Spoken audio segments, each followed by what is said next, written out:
A Little Princess. Chapter 1. School in England. One cold winter day, a little girl and her father arrived in London. Sarah Crewe was 7 years old, and she had long black hair and green eyes. She sat in the cab next to her father and looked out of the window at the tall houses and the dark sky. "What are you thinking about, Sarah?" Mr. Crewe asked. "You are very quiet." He put his arm round his daughter. "I'm thinking about our house in India," said Sarah, "and the hot sun and the blue sky. I don't think very much. I like England very much, Father." "Yes, it's very different from India," her father said. "But you must go to school in London, and I must go back to India and work." "Yes, Father, I know," said Sarah. "But I want to be with you. Please come to school with me. I can help you with your lessons." Mr. Crewe smiled, but he was not happy. He loved his little Sarah very much, and he did not want to be without her. Sarah's mother was dead, and Sarah was his only child. Father and daughter were very good friends. Soon they arrived at Miss Minchin's school for girls and went into the big house. Miss Minchin was a tall woman in a black dress. She looked at Sarah and then gave a very big smile. "What a beautiful child!" she said to Mr. Crewe. Sarah stood quietly and watched Miss Minchin. "Why does she say that?" she thought. "I am not beautiful, so why does she say it?" Sarah was not beautiful, but her father was rich.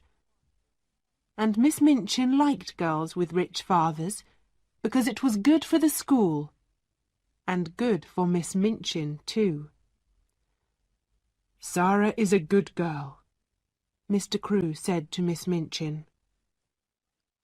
"Her mother was French, so she speaks French well. She loves books, and she reads all the time. But she must play with the other girls and make new friends too." "Of course," said Miss Minchin. She smiled again. "Sarah is going to be very happy here, Mr. Crewe." Mr. Crewe stayed in London for a week. He and Sarah went to the shops, and he bought many beautiful, expensive dresses for his daughter. He bought books and flowers for her room, and a big doll with beautiful dresses too. Miss Minchin smiled, but she said to her sister Amelia, "All that money on dresses for a child of 7! She looks like a little princess, not a schoolgirl." When Mr. Crewe left London, he was very sad. Sarah was very sad too, but she did not cry. She sat in her room and thought about her father on the ship back to India. "Father wants me to be happy," she said to her new doll. "I love him very much, and I want to be a good daughter, so I must be happy."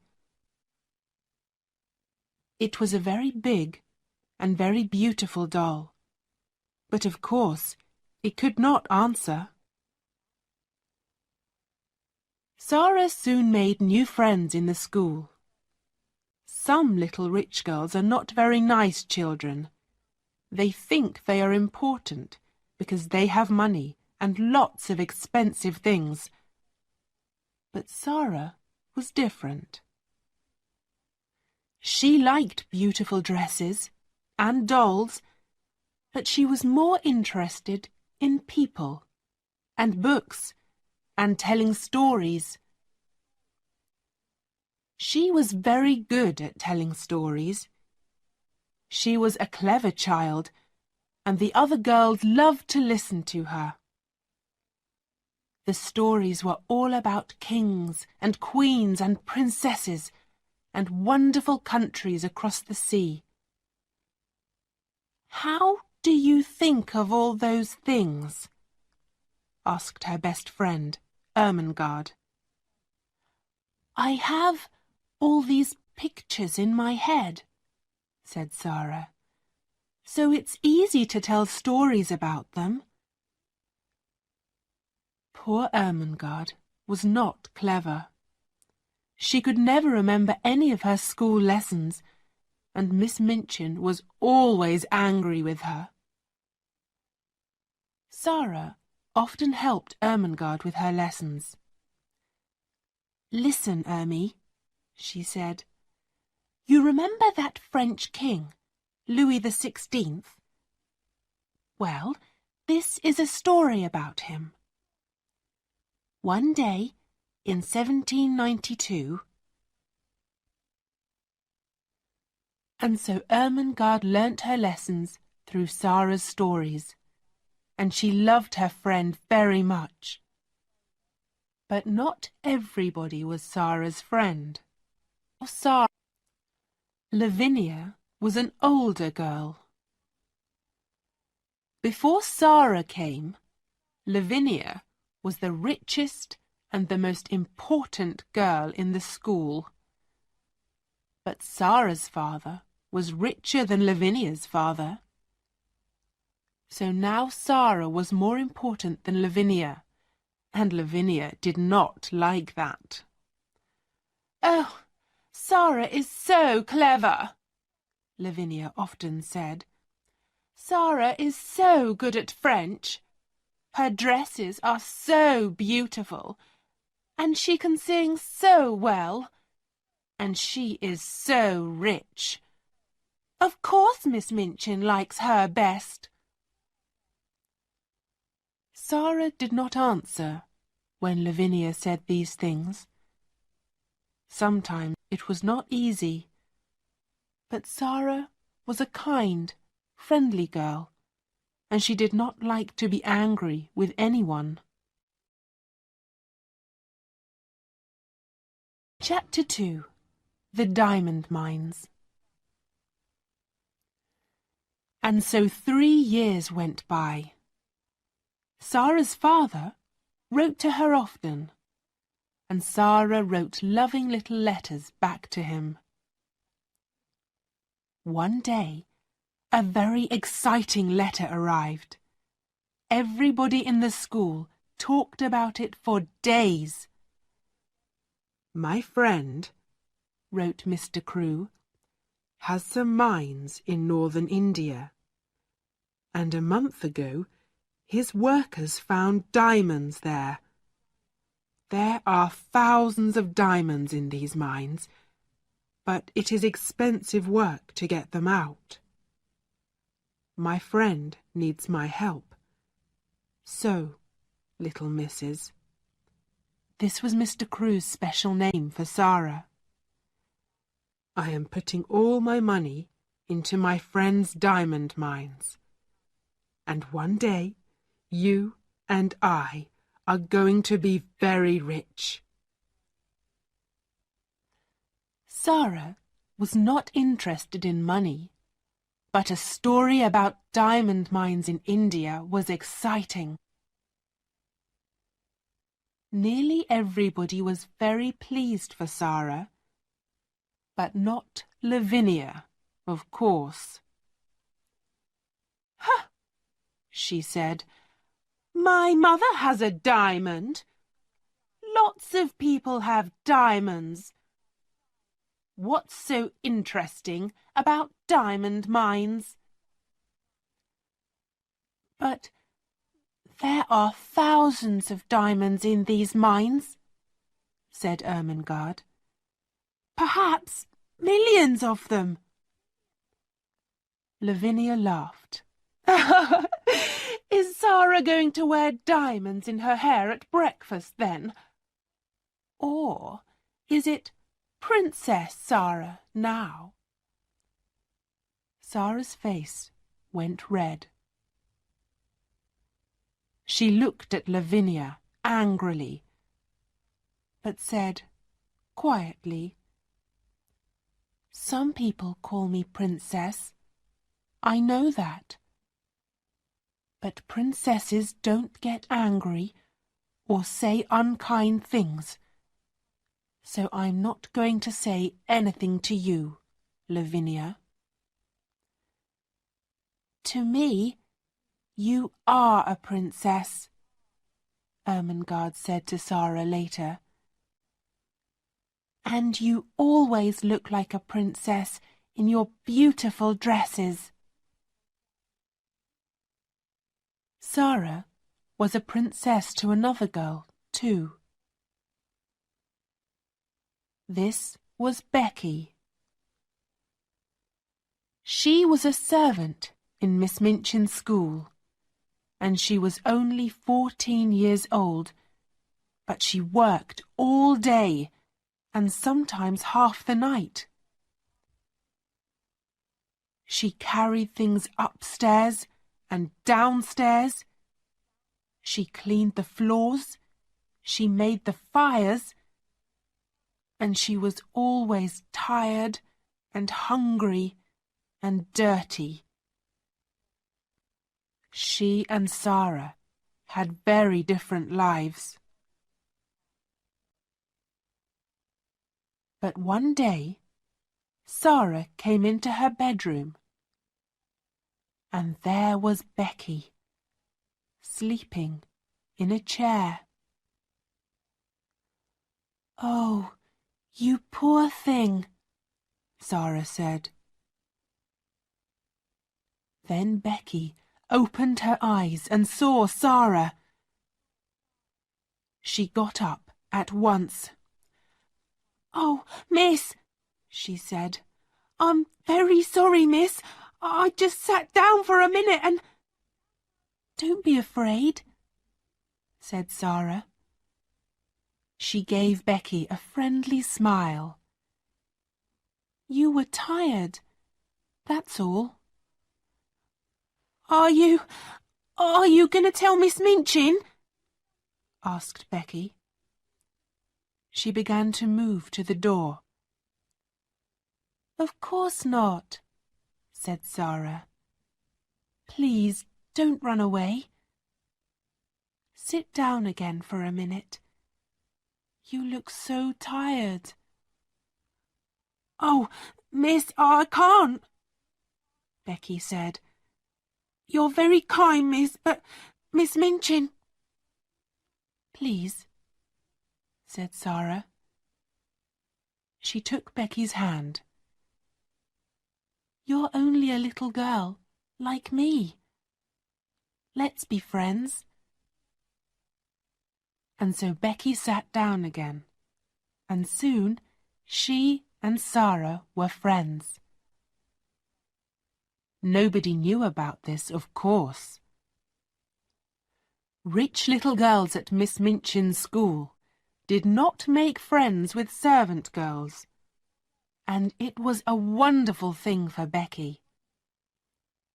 Nearly every day, she and Zara met in Zara's bedroom, just for 5 or 10 minutes. Becky was always hungry, and Zara often bought nice things for her to eat. They sat and talked, and sometimes Zara told Becky some of her stories. Becky loved that. Oh, miss, she said, You tell them so beautifully. Sometimes I like your stories better than things to eat. And after those visits to Sarah's room, Becky always felt better. Not so tired and not so hungry. Some months later, Sarah had her 11th birthday. Lessons stopped for the afternoon, and there was a big party for all the girls in the school. "This party is expensive for us," Miss Minchin said to her sister, Amelia, "but it looks good for the school." That afternoon, there was a visitor to the school, Miss Minchin's lawyer. He went with Miss Minchin into her office, and they closed the door. In the schoolroom next door, there was a lot of noise from Sarah's party. Everybody in there was very happy. But in the office, Miss Minchin was not happy. She looked at the lawyer angrily. "What are you saying? Mr. Crewe has no money? What about the diamond mines?" "There are no diamond mines," said the lawyer. "Well, there are mines, but there are no diamonds in them." "But Mr. Crewe's good friend," began Miss Minchin. "Mr. Crewe's good friend," said the lawyer, "ran away with all Mr. Crewe's money. Ralph Crewe was ill with a fever, and when he heard about this, he got worse. A week later, he was dead." "Dead?" cried Miss Minchin. "But what about his daughter, Sarah, and this expensive birthday party?"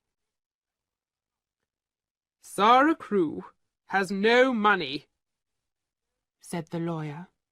"Not a penny in the world, Miss Minchin. Not a penny." "She must leave my school at once," Miss Minchin said angrily. "She must go this afternoon." "Where?" said the lawyer. "Out into the streets? An 11-year-old girl? That's not going to look very good for your school, Miss Minchin." Miss Minchin's face went red. "You can't put her out in the streets," said the lawyer. He stood up. "But perhaps she can work for you." The lawyer left, and Miss Minchin called her sister Amelia. "Bring Sarah Crewe here at once," she said. 2 minutes later, Sarah, in her beautiful blue party dress, stood in front of Miss Minchin. "Have you a black dress, Sarah?" Miss Minchin said coldly. "Yes, Miss Minchin," said Sarah, "but it's very small." "Go and put it on at once," said Miss Minchin. "Your father is dead. There were no diamond mines, and your father's friend ran away with all his money. You have nothing. Not a penny. But I am going to be very kind to you. You can stay in my house, but now you must be a servant and work for your bread. You can sleep in a servant's room, upstairs, next to Becky's room. Chapter 3. The New Servant Girl. That evening, in the little attic room, Sarah sat on the bed in her old black dress.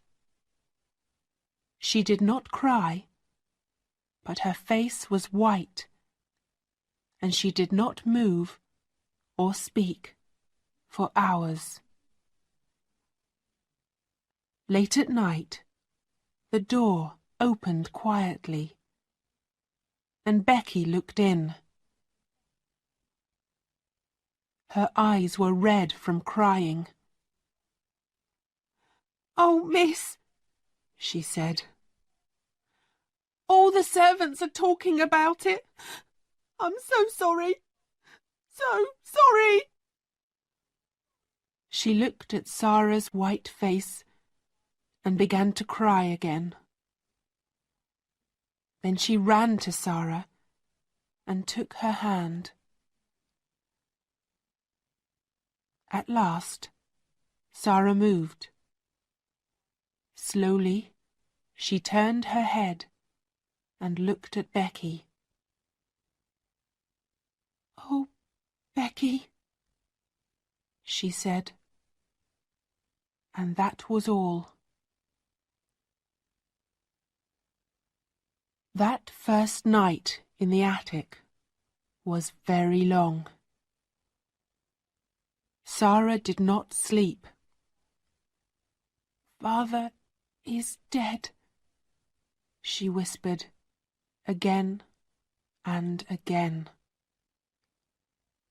"Father is dead. I'm never going to see him again." The next morning, Sarah's new life began. She learnt to clean floors and to make fires. She ran upstairs and downstairs, and she worked in the kitchen. The cook was a big woman with a red, angry face. "So," she said, "the little rich girl with the diamond mines is now a servant, eh?" She looked at Sarah. "Now, I'm making apple pies this morning. Run down to the shops and get me some apples, and be quick." So Sarah ran to the shops and carried a big bag of apples back to the house. Then she cleaned the kitchen floor and carried hot water up to all the bedrooms. She worked every day, from early in the morning to late at night. She helped in the school too. "You speak French well," Miss Minchin said to her coldly, "so you can teach French to the younger children. But you're only a servant. Don't forget that." The first months of Sarah's new life were very hard. She was always tired and hungry, but she never cried. At night, in her little attic, she thought about her father, dead in India all those miles away. "I must be brave," she said. "Father always wanted me to be brave. And I have a bed to sleep in and something to eat every day. Lots of people don't have that." At first, Sarah's only friend was Becky. Every day, Becky came into Sarah's room. They did not talk much, but it helped Sarah a lot to see Becky's friendly, smiling face. The girls in the school were sorry for Sarah, but Sarah was a servant now, and they could not be friendly with a servant. Lavinia, of course, was pleased. "I never liked Sarah Crewe," she told her friends.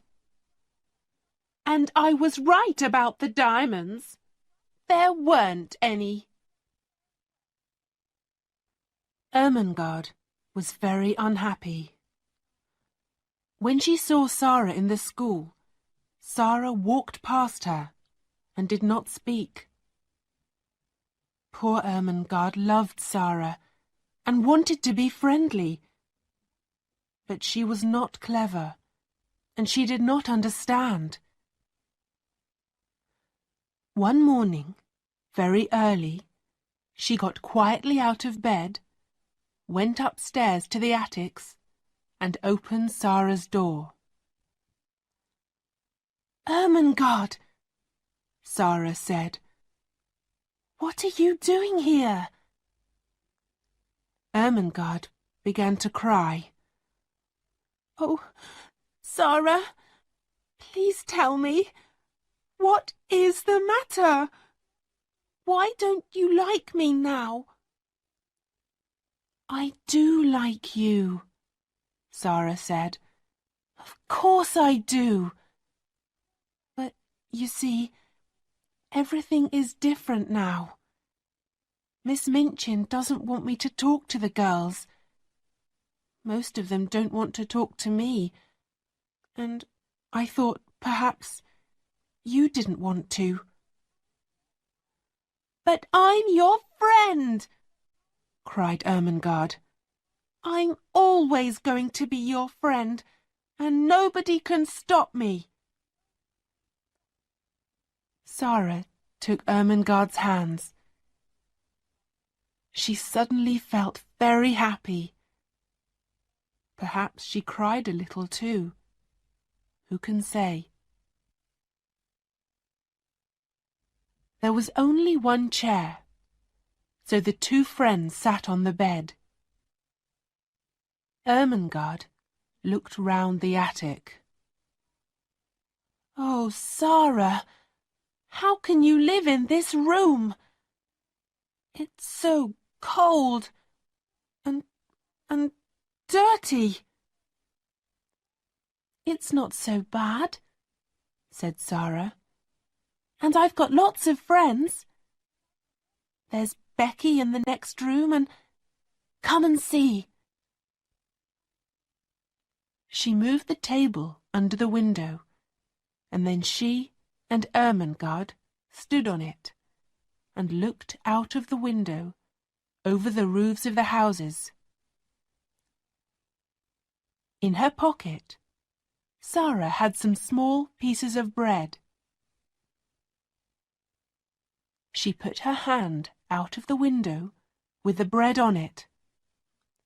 "Watch," she said. After a minute, a little brown bird flew down to Sarah's hand and began to eat the bread. Then a second bird came, and a third, and a fourth. "Oh, Sarah, how wonderful!" said Ermengarde. "They know I'm their friend," said Sarah, "so they're not afraid.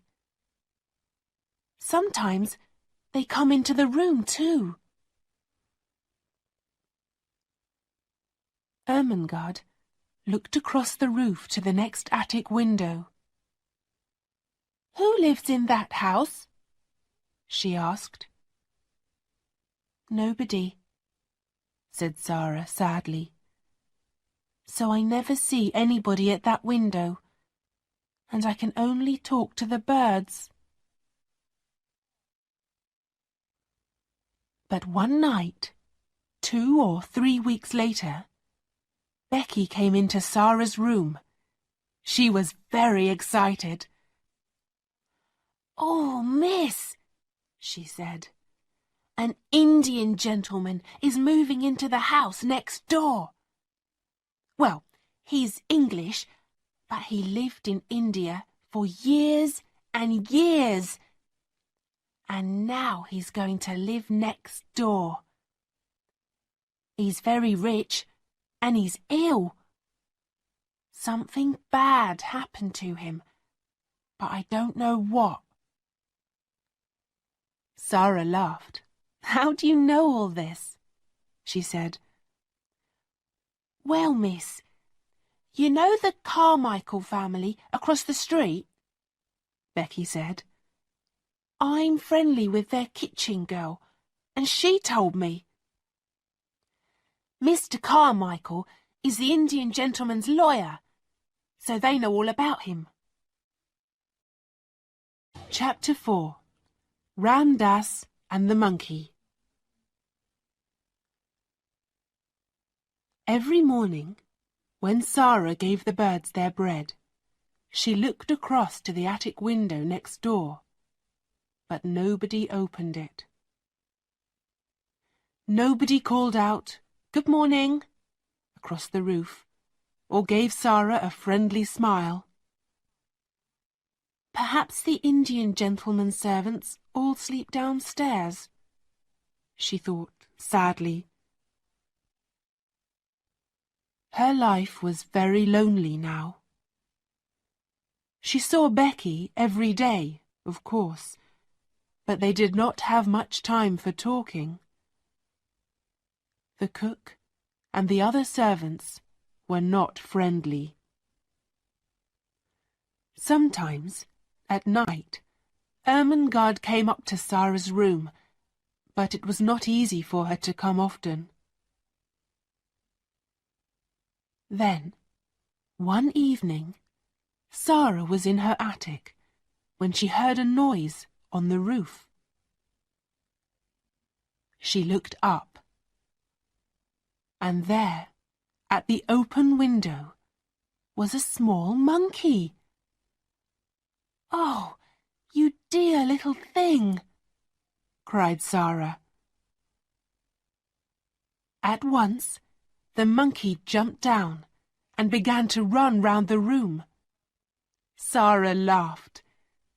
She got up on the table and looked out of her window, and at the next window she saw a face. The smiling face of an Indian lascar. "Oh!" cried Sarah. "Have you got a monkey? He's in my room." The lascar's name was Ram Das. And yes, it was his monkey. He gave Sarah a big smile. "I'm so sorry," he said. "Can I come and get him?" "Oh, yes, please," said Sarah. "I think he's afraid of me, and he runs so fast. But can you get across the roof?" Yes, Ram Das could. And a minute later, he was in Sarah's room. Soon, the monkey jumped into his arms, and Ram Das thanked Sarah again and again. Then he went away, across the roof, back into the house next door. Sarah went to the shops 5 or 6 times a day, and when she walked past the house next door, she often thought about the Indian gentleman. She felt sorry for him. He had no wife or family, and the doctor visited the house every day. Mr. Carmichael, the lawyer, often visited too, and sometimes the Carmichael children went with him. Sarah was pleased about that. It's nice to see friendly faces when you are children ill, she thought. The Indian gentleman thought that too. He liked children very much, but he was a very unhappy man. Mr. Carmichael was his friend, and he talked to him a lot. But they talked about only one thing. "I must find the child," said the Indian gentleman. His name was Mr. Carrisford. "I must find her and take care of her. But where is she? Here I am, with all this money from the diamond mines, and half of it is Ralph Crewe's money. Oh, Carmichael, why did I friend and run away when things looked bad? Why?" "You ran away because you were ill with a fever," said Mr. Carmichael. "It nearly killed you, remember? And it did kill poor Ralph," said Mr. Carrisford. "He put all his money into the mines because I was his friend. But at first we didn't find any diamonds, and all Ralph's money was gone. I was afraid to tell him, so I ran away. And later, when we did find diamonds, Ralph was dead." He laughed angrily. "What a brave friend I was!" "It's not easy to be brave," Mr. Carmichael said quietly, "when you're ill with a fever." Mr. Carrisford looked into the fire. "Ram Dass tells me," he said, "about a little servant girl next door. The monkey ran away, and Ram Dass went across the roof to get him back from her room. The poor child sleeps in a cold, dirty attic, and works about 16 hours a day. Is Ralph's daughter living like that? I can't stop thinking about it." "We're going to find her one day," said Mr. Carmichael. "But how?" said Mr. Carrisford. He put his head in his hands. "I never saw her. I don't know her name. Ralph always called her his little missus. We talked all the time about the mines. He never told me the name of her school. Her mother was French. So did he take her to a school in France? Or was it in England?" "Well, we know there was a child at a school in Paris," said Mr. Carmichael, "with the name of Carew or Crewe. Her father died suddenly, and a Russian family took her away with them, because she was a friend of their daughter. Perhaps this girl is Ralph Crewe's child. Next week I'm going to Moscow to look for her." "I want to go with you, but I'm not well," said Mr. Carrisford. "I must find her, Carmichael. I must. Every night in my dreams I see Ralph Crewe's face, and he says, 'Tom, Tom, where is my little missus?' And I have no answer for him." Mr. Carrisford took his friend's hand. "Help me to find her. Help me." Winter came, with its short, dark days, and the attic rooms were very cold.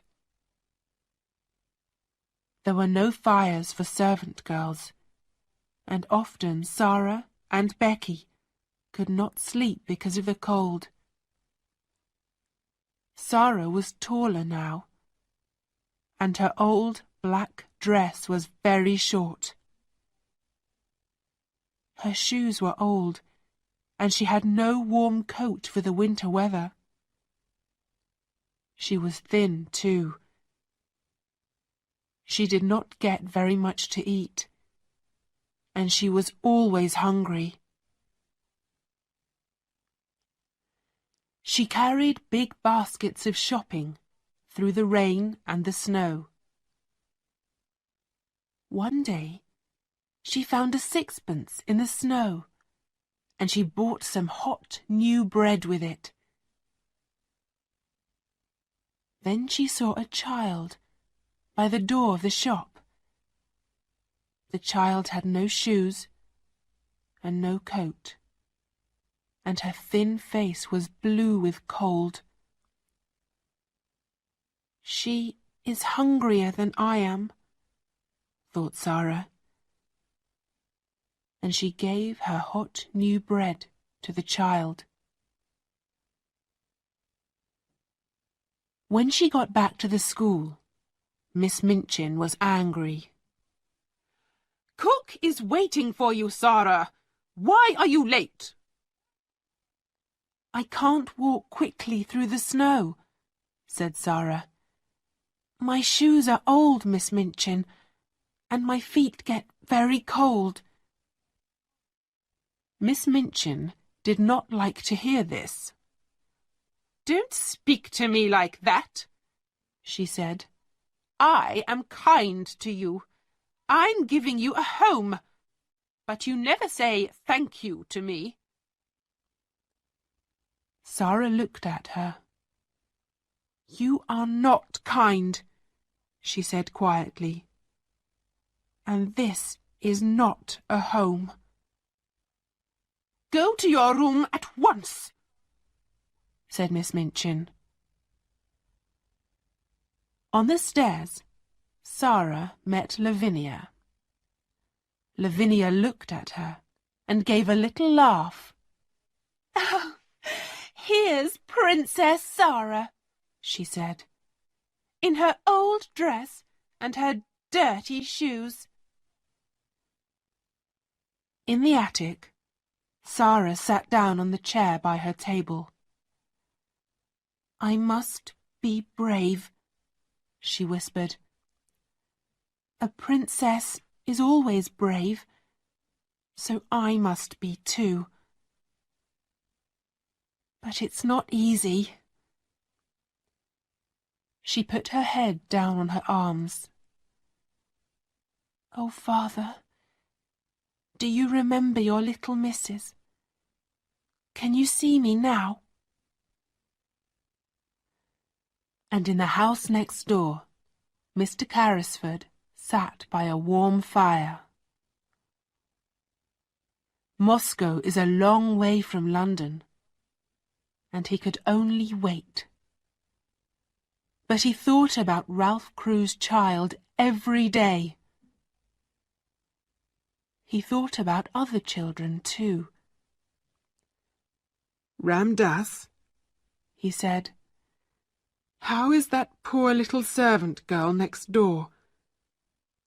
Can we do something for her? I see her in the street every day," said Ram Dass. "In the rain, in the snow. She looks thin and hungry, but we can help her. I can easily get in through her attic window. Listen." And he talked for some minutes.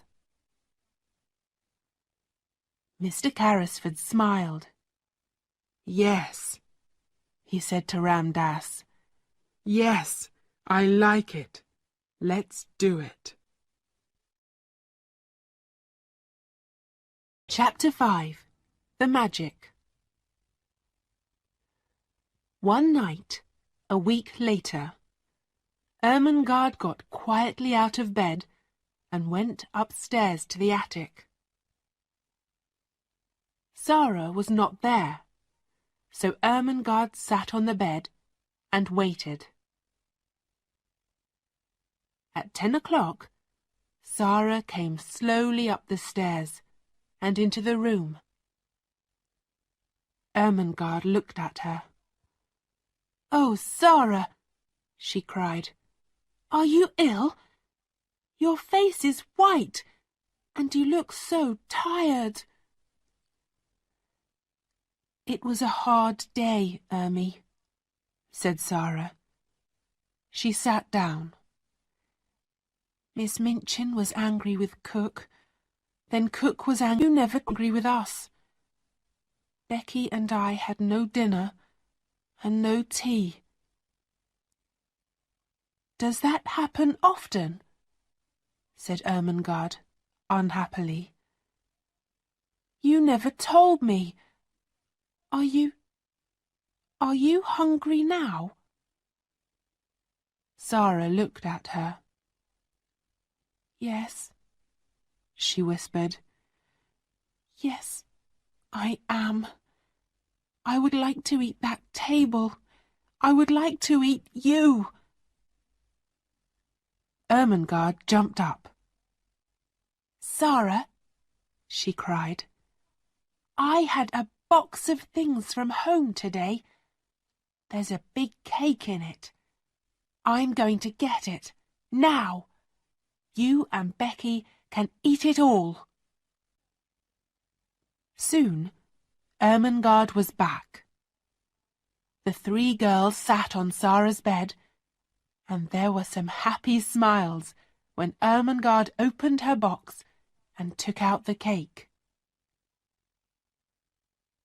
"Oh, miss, look at that," said Becky. "You are kind, Ermy," said Sarah. She laughed. "It's magic, you know.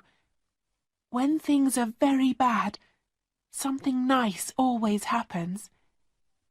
Here we are, having a party." Ermengarde gave Sarah and Becky some cake, and they began to eat. Suddenly, they stopped. There was a noise of feet on the stairs. They listened. "Oh, no," whispered Becky. It's Miss Minchin." "Yes," said Sarah. Her face was white again. Then the door opened and Miss Minchin came in. "So, Lavinia was right," she said angrily. "Tea with Princess Sarah. Becky, get back to your attic at once." "Oh, please, Miss Minchin," cried Ermengarde.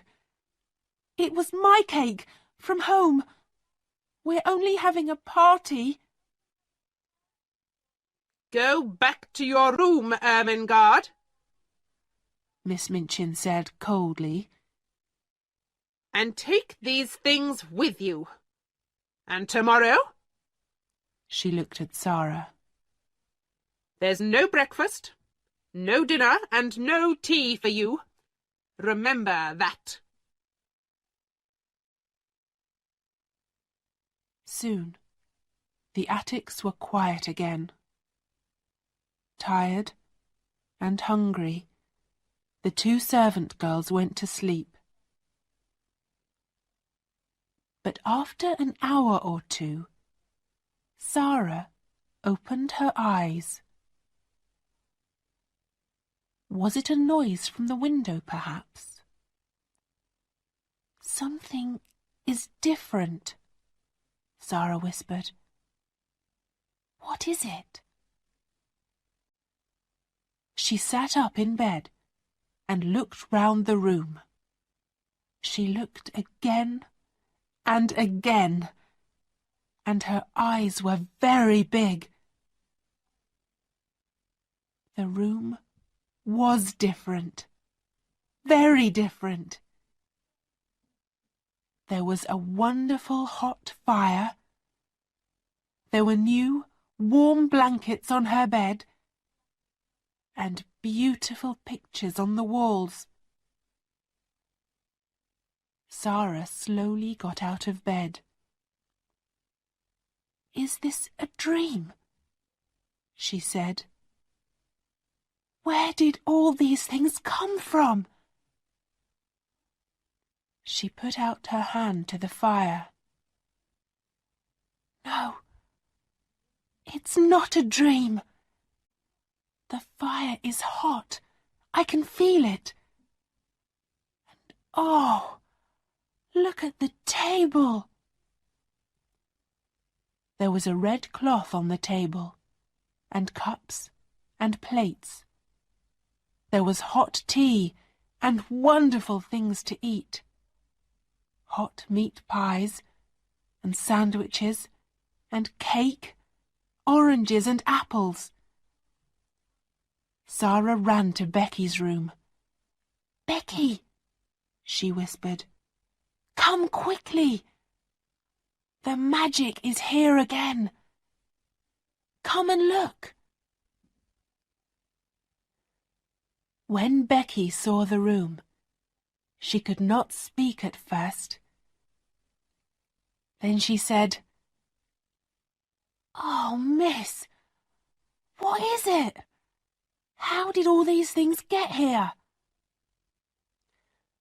"I don't know," said Sarah. "It's magic. At first, I thought it was a dream. But it isn't. Look, these pies are hot. Let's eat them. Hot meat pies aren't a dream." They sat down by the fire and ate and drank. "Oh, those pies were good, miss," Becky said. "And the tea and the cake.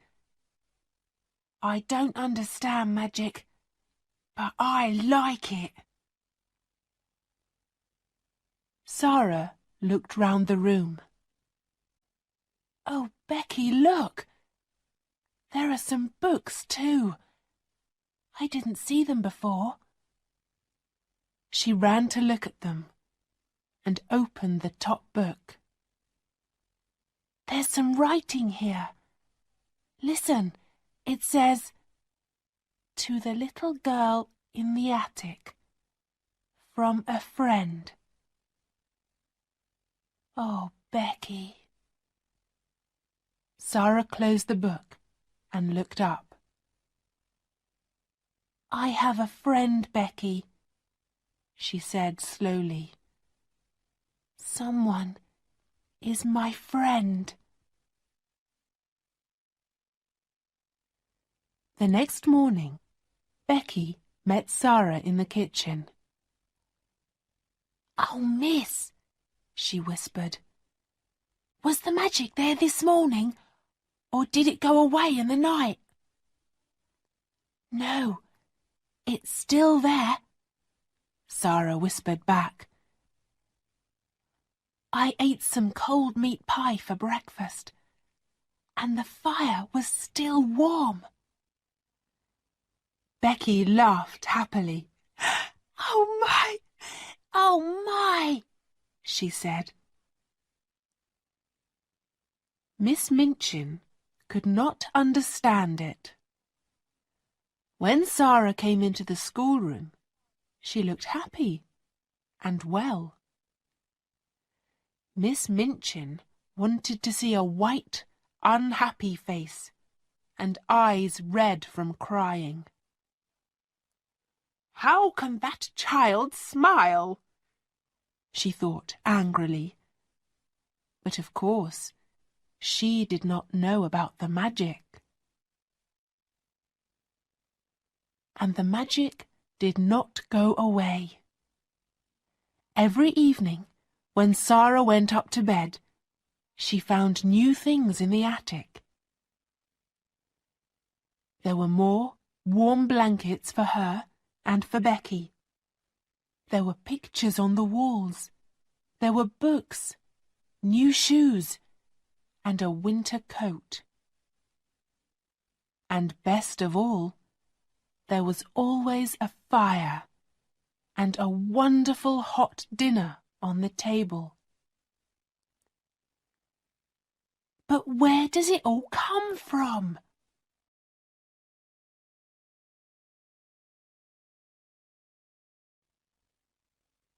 They began to look at one of the new books, and then Becky looked up.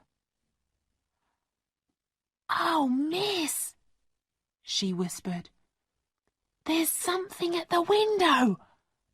What is it?" Sarah got up to look. "It's the monkey," she said. "The monkey from next door." She opened the window, and the monkey jumped down into her arms. "Oh, you poor little thing," Sarah said. "You're so cold." Becky was very interested. "I never saw a monkey before," she said. "He's not very beautiful, miss. What are you going to do with him?" "It's very late now," said Sarah. "He can stay in my room tonight, and I can take him home in the morning." Chapter 6. Lost and Found. The next morning, the first visitor to the house next door was Mr. Carmichael, back from Russia. But when he came into the house, his face was sad. Mr. Carrisford knew the answer at once. "You didn't find her," he said. "I found her," Mr. Carmichael said, "but it was the wrong girl. Her name is Emily Carew, and she's much younger than Ralph Crew's daughter. I'm very sorry. We must begin again," said Mr. Carrisford, unhappily. "But where? It's 2 years now. 2 years. "Well, she isn't at a school in Paris, we know that," Mr. Carmichael said. "Let's look at the schools in England now." "Yes," said Mr. Carrisford. "Yes, we can begin in London." "There's a school next door, Carmichael." Perhaps it was the magic again. But at that moment, Ram Dass came quietly into the room. "The little servant girl from the attic is here," he said to Mr. Carrisford. "With the monkey. He ran away again last night to her room. Would you like to see her?" "Yes," said Mr. Carrisford. "Yes, I would. Bring her in." And so Sarah came into the room and stood in front of the Indian gentleman. She smiled at him. "Your monkey came to my room last night," she said, "and I took him in because it was so cold." Mr. Carrisford watched her face with interest. "That was kind of you," he said. Sarah looked at Ram Dass by the door. "Shall I give him to the Lascar?" she asked. "How do you know he is a Lascar?" said Mr. Carrisford. "Oh, I know Lascars," Sarah said. "I was born in India." Mr. Carrisford sat up suddenly. In India? He said. But you're a servant at the school next door. Yes, I am now, said Sarah. But I wasn't at first. The Indian gentleman looked at Mr. Carmichael, and then Mr. Carmichael looked at Sarah. What do you mean by at first, child? He asked. When father first took me to the school. Where is your father? Said Mr. Carmichael. He died, said Sarah, very quietly. His friend ran away with all his money, and there was no money for me. There was nobody to take care of me, so Miss Minchin put me in the attic and said I must work for my bread. The Indian gentleman moved in his chair. What was your father's name? He said. Tell me. Sarah looked at him sadly. Ralph Crewe, she said. He died in India from a fever 2 years ago. Mr. Carrisford's face went very white. Carmichael, he whispered. It is the child. The child. That was an exciting day for many people. At first, poor Sarah did not understand. But Mr. Carmichael talked to her quietly and told her everything. The true story about her father's friend and the diamond mines, and the 2 years of looking for Ralph Crewe's daughter. And all the time, she said later to Mr. Carrisford, when they sat by his fire, I was in the house next door. Tom Carrisford took her hand. Yes, he said. And you're never going back there. Your home is with me now. I'm going to take care of Ralph's little missus. Sarah laughed happily. And you were the friend, too. All those beautiful things in my attic came from you. You and Ram Dass. Becky and I thought it was magic. The Indian gentleman smiled at her. We were sorry for you, he said. Ram Dass can move very quietly, and he carried the things across the roof when you were out. I couldn't find Ralph's daughter, but I wanted to help somebody. And then Ram Dass told me about this sad, lonely little servant girl in the attic next door. And so the story ended happily for everybody, but not for Miss Minchin. Sarah was very rich now, and Miss Minchin wanted her to come back to the school.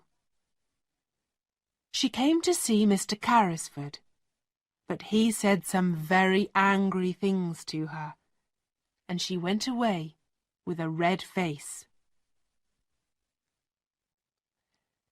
Becky came to live in Mr. Carrisford's house too. She was Sarah's servant, and she was very happy. She had a warm room, nice dresses, and good things to eat every day, and she loved Sarah very much. Ermengarde often came to visit Sarah, and Sarah helped her with her school lessons again. Ermengarde was not clever, but she was a true friend. On that first day, in the Indian gentleman's house, Sarah wrote a letter to her, and Ermengarde carried the letter into the schoolroom. There were diamond mines, she told Lavinia and the other girls. There were millions and millions of diamonds in the mines, and half of them are Sarah's. And they were her diamonds all the time when she was cold and hungry in the attic. And she was a princess then, and she's a princess now.